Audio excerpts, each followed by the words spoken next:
Okay, hello and welcome back. WordPress SEO, this is the Yoast plugin. If you're using a different SEO plugin, the settings will be similar, but Yoast is the one I get on well with. It's well received and it seems to work quite well. Right, this is the default that it gives. If you wanted to go back to the default for any reason, you'd click the Reset Default Settings button, but you're probably not going to do that. I've allowed tracking of anonymous data. I'm happy enough with the guy that does the plugin. I haven't donated, but you can do. He's quite happy, obviously, if you do. By default, it leaves the advanced part of the meta box. Whatever, again, defaults are good. If you're on Google Webmaster Tools or Bing Webmaster Tools, or you've got an Alexa identification ID, put the data in there. What the Alexa identification ID does, if you want your website crawled by Alexa and have rankings and stuff on it, then you need an ID, and you can either upload a file to your website or just fill in that box. So you'd put your IDs in those as appropriate. Titles and meta descriptions. I tend to tick force title rewrites, even though it says you don't necessarily need to do that. What that does is if you use a separate title on Yoast, which I suggest you do, it'll just make sure that happens. The meta settings, no index subpages of archives, go for that. Use the meta keywords tool, no. Use the no ADP, no. And no wider. Right, meta keywords tag pretty much is obsolete. It was around in the early days of the internet, and about 3 minutes after it's invented it got spammed, so pretty much any search engine ignores it completely, so it's not really worth your time putting keywords in. No ODP. Open directory demos. If you're lucky enough to get in, tick that box, because otherwise Google and sometimes Bing will override your description with the boring one that the Open Directory demos puts in. Similarly, if you pay for a Yahoo directory, tick that box, but generally speaking you're not going to need that. Clean up the head. I don't normally tick that, but I've ticked a couple of things, so save settings. You clean up the head. What those will do is just make the code in the header slightly smaller. So there's that bit. Okay, social. Add Facebook Open Graph data is ticked by default.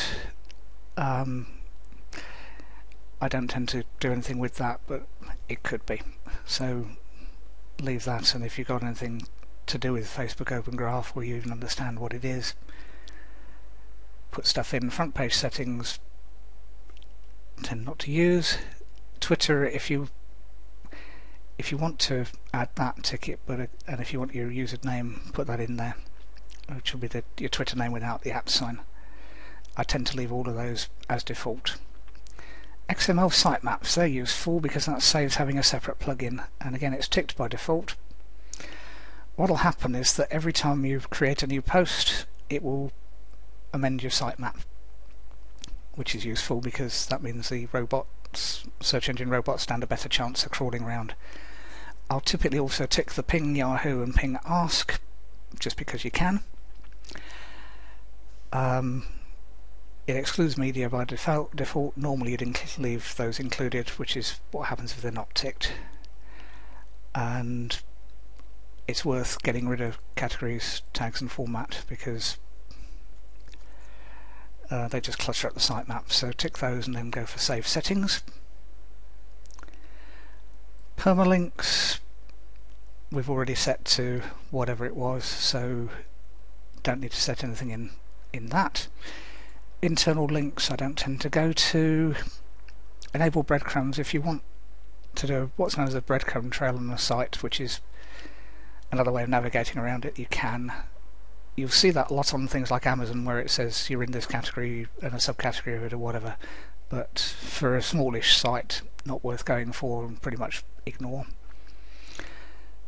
RSS, WordPress by default creates an RSS feed. Stands for really simple syndication. You don't need to know much about that. You can add stuff there if you understand what you're doing.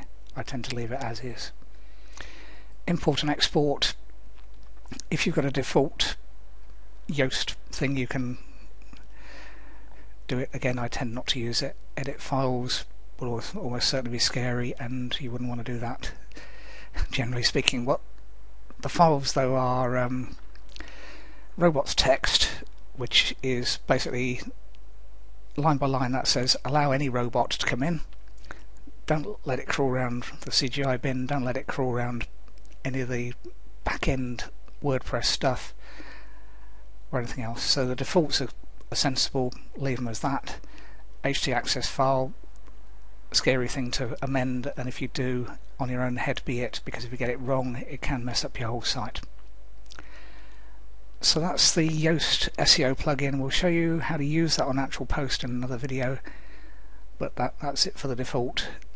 Not much to change, just a couple of things if that. So, and then that makes your site ready to be search engine optimized. It just puts all the ducks in the right row to be used. So a couple more plugins to talk about, which we'll do in the next video.